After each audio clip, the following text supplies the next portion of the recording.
Welcome all of you. Today we are going to discuss cities' internal structure models. Most of the scholars they were attracted towards the study of the city's internal structure.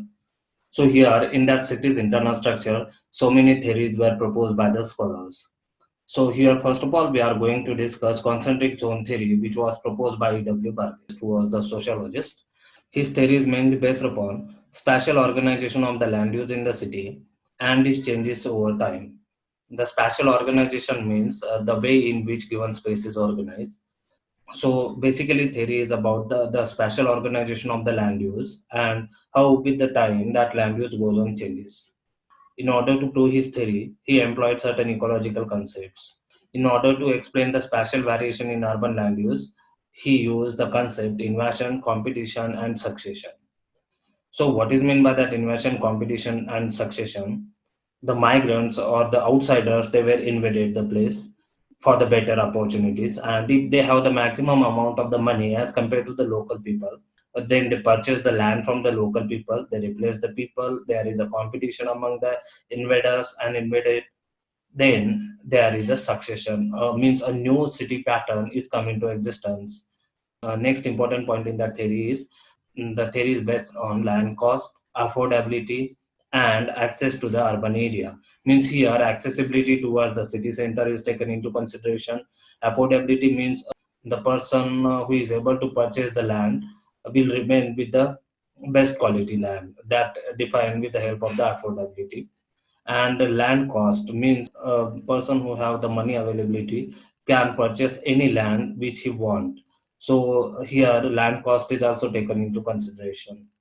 Now I'll move towards the next slide. Every theory has certain assumptions. On the basis of that, author of the theory try to interpret the certain things. So here the three important assumptions are taken into consideration when he formed the theory. First one is uniform land surface. That's why we achieve the uniform accessibility or uniform transportation network towards all direction. Universal accessibility to a single centered city. It is also based on uniform land surface. If uniform land surface is there, then accessibility is also uniform towards a single center.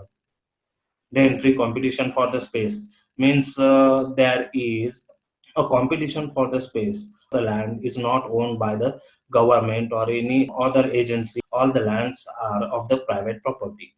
That's why anyone can purchase the land, anyone can sell the land. So certain assumptions are there which were not put forwarded in the form of the assumptions, but they were inherent in the theory. That's why these assumptions are also we are going to discuss here. So first one is the population is heterogeneous culturally and socially. Means heterogeneous group of the population is required instead of a specific homogeneous group in terms of the religion or language. In such a case, this theory is not that much applicable. Then second one is base of the city's economy is its commercial and industrial activity, the private ownership of the property. That's why anyone can purchase or sell the land.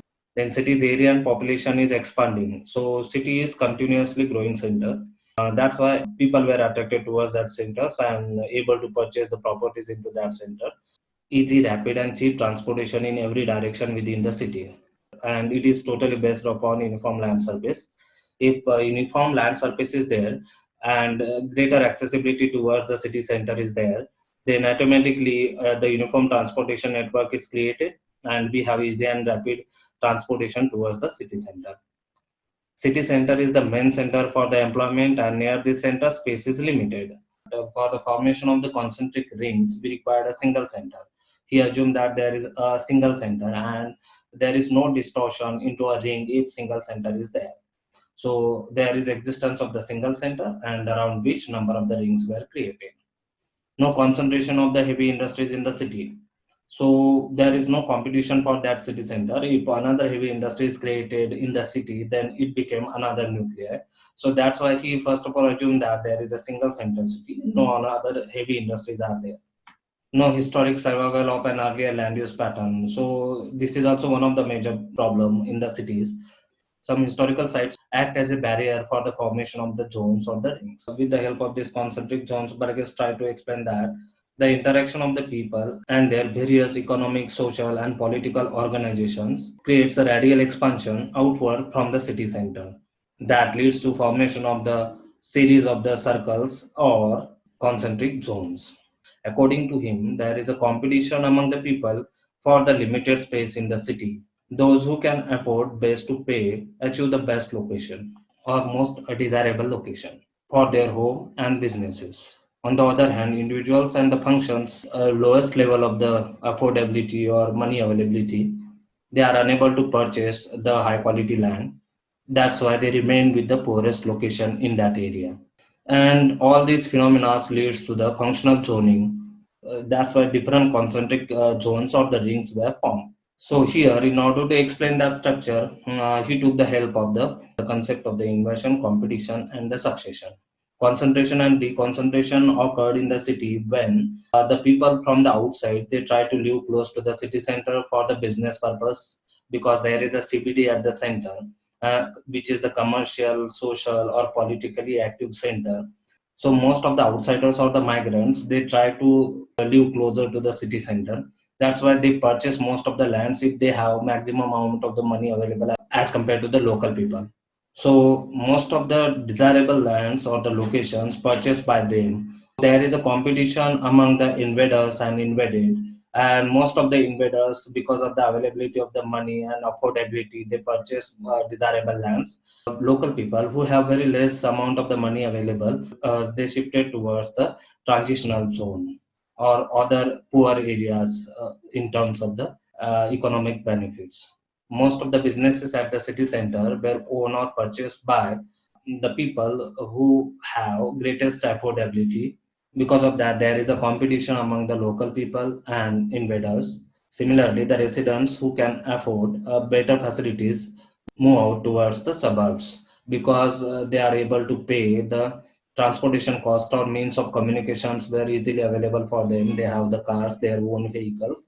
That's why they are easily able to reach the city center every day. So in this way, he tried to explain the invasion of the outsiders. Then there is a competition among the outsiders and local people, and succession means who have affordability and money availability can purchase the desired location. Who have less money availability have the poorest location. So in order to describe the internal structure of the city on the basis of that concentric zones, which we call as a zones that describe the functions, there are five major concentric rings in the theory, which was described by the E.W. Burgess. So first one is the CBD, which we call as the central business district. Most of the commercial, political, important societal activities were concentrated at that zone, which is the center of the city. Then second one is the transitional zone, especially the zone of the deteriorated houses or the laborers who were work with the people living in the first zone. Then third zone is associated with the blue collar residential, fourth zone middle income residential, and fifth zone commuter residential. So now we are going to discuss it in detail. These are the things that we are going to discuss in this theory, how the city's internal structure is arranged. So here when we look at this diagram, it explains it well. The first innermost ring is the central business district. It is the focus of most of the commercial and civic life or the activities. So most of the businesses and commercial activities were concentrated here at the city center. And this city center is surrounded by the area of the transition. This is the transitional zone. The poor people or the laborers who can't afford to live in the city center or even outer side of that area because they have less money available with them, they cannot afford the means of the transportation. So their main purpose is to live near to the city center in order to get immediate work from the city center and to earn the money. And they are unable to purchase the land at the city center or even at the outside of that ring or in the suburb area. That's why they live very close to the city center in the form of the deteriorated condition. A major characteristics of that zone is absolute housing facilities. Most of the slum areas were created into that zone. This is an area with a cheap accommodation. The third zone is of inexpensive houses of the working men. Most of the industrial workers are living here and who are able to afford a single house, they can live here, and they are managed to escape that deteriorated conditions because they have a certain amount of the money available to manage their day-to-day life. But one of the thing is that these people also needs to live closer to the city center in order to get the job. And this fourth ring is associated with the middle class workers. generally this ring is associated with the white collar worker, or which we called as a professional people. The characteristics of this zone are all these houses are the single family houses, and high class apartment buildings are also there. And after studying that zones, it is very clear that as we move away from the city center, the status of the living is goes on increases. Finally, this last fifth zone is known as a commuters zone or commuters residential zone. Most of the rich people who own the businesses at the center business district live here. They are also able to reach the center within a minutes due to the means of the communication. This area is predominantly known as a affluent suburb area. Now we will move towards the criticisms of the theory.